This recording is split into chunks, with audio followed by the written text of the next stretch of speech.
Bismillahirrahmanirrahim. Assalamualaikum warahmatullahi wabarakatuh. Oke teman-teman semua, di sini sekarang pagi, ya, suasana pagi yang syahdu sekali, cuacanya mendukung banget ya, untuk tidur banyak sekali. Tapi di sini tidak memilih untuk tidur, tapi ingin ngomongin tentang sektor yang membuat orang itu jadi kaya ya, khususnya di sekitar tempat tinggal yang saya sekarang lagi tinggali ini. Jadi ini hasil analisa sendiri ya, abal-abal lah dari pengamatan saya sejak dibangun jam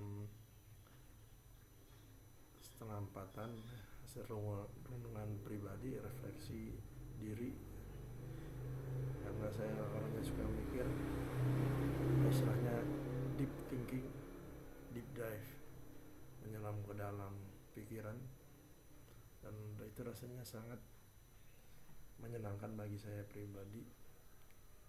Dan apalagi kalau dari pemikiran itu ada momen eureka atau aha momen, atau ada pencerahan, mendapatkan solusi, mendapatkan jawaban dari pemikiran yang mendalam itu. Jadi di sini selama saya hidup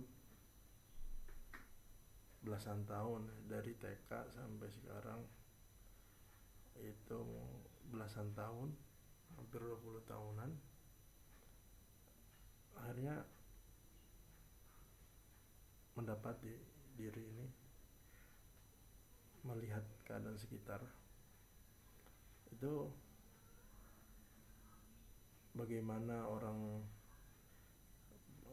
perjalanannya dalam dia membangun karir, bagaimana dia struggling ekonomi dan menaikkan level ekonominya, dan bagaimana mereka memupuk kekayaan, akumulasi wealth accumulation.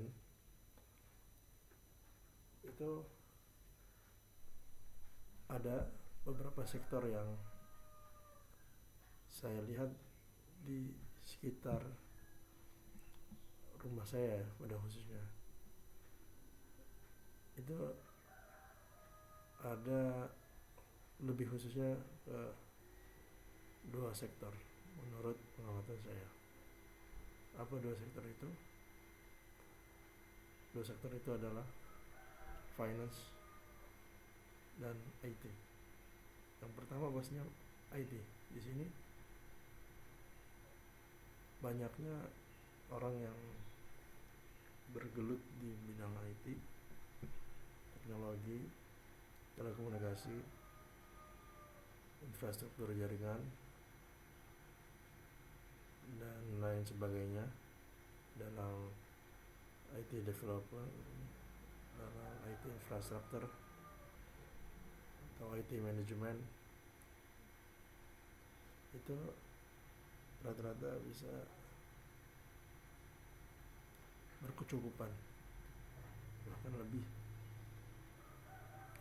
karena di Indonesia kalau kita masuk ke sektor pendidikan, ke industri pendidikan, bukan industri IT, ya saya rasa itu akan memupuk kekayaannya atau akumulasi wealth-nya itu,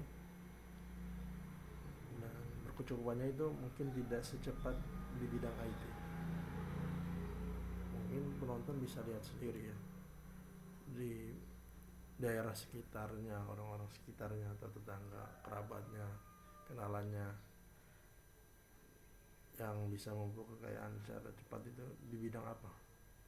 Di sini kan aneh hasil analisa pribadi, hasil sudut pandang yang sangat subjektif. Mungkin bisa lebih teman-teman semua riset mendalam dan bisa memberikan pendapatnya pada kolom komentar. Yang kedua finance. Jadi kita juga bisa lihat ya, orang terkaya di dunia itu ada di bidang teknologi. Elon Musk ya. Warren Buffett pun pernah menjajari sebagai orang terkaya di dunia. Dan juga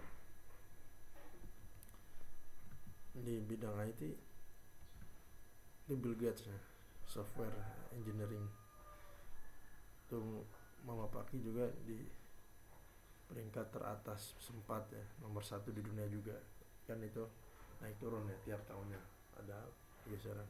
Jeff Bezos itu di bidang ekonomi ya, di bidang bisnis ya, masuknya kan finance ya, sekitaran bukan keuangan sih, tapi kan maksudnya ekonomi.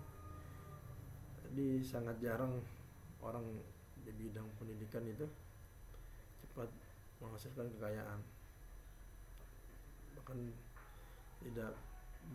belum ada ya yang masuk ke jajaran nomor 1 orang terkaya di dunia itu yang dalam bidang pendidikan. Banyaknya di bisnis, lebih tepatnya juga di teknologi terbarukan gitu kan.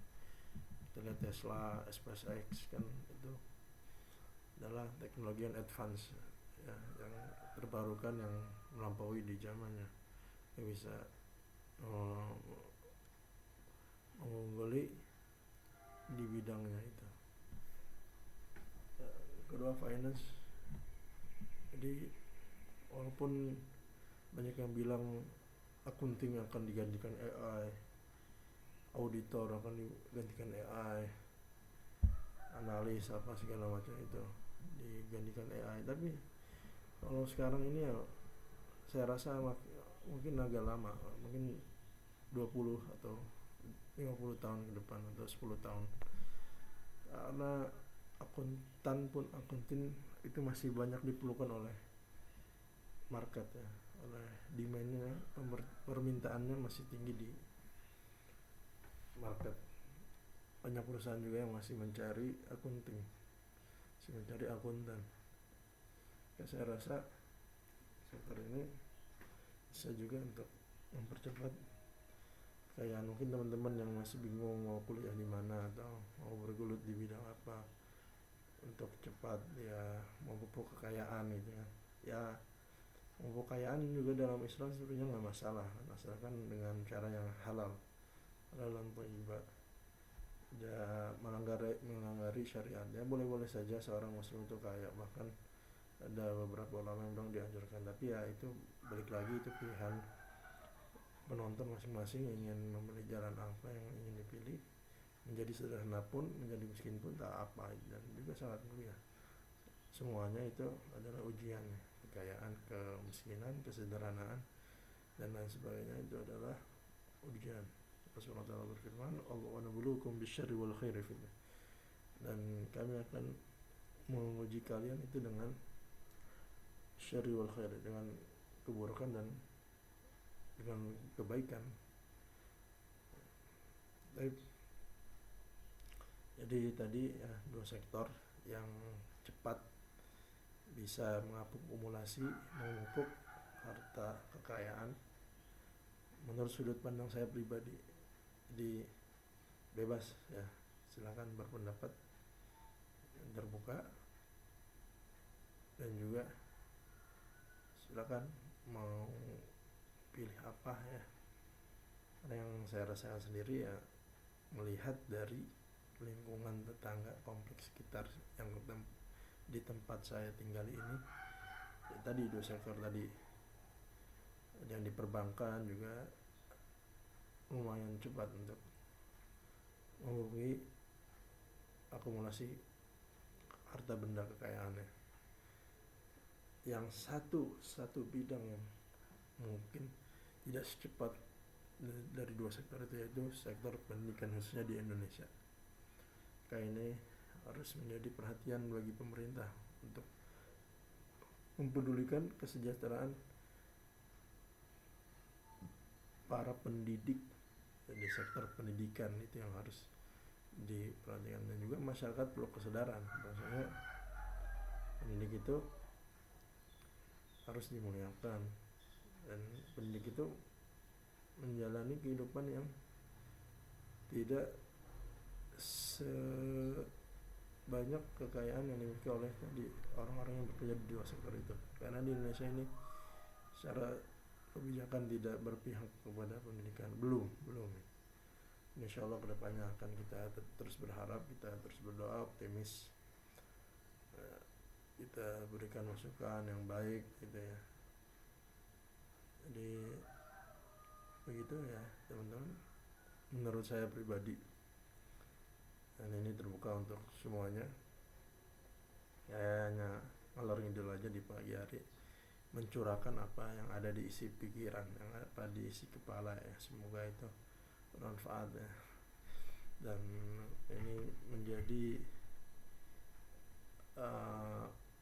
rilis saya ya, atas pemikiran saya yang ingin saya share.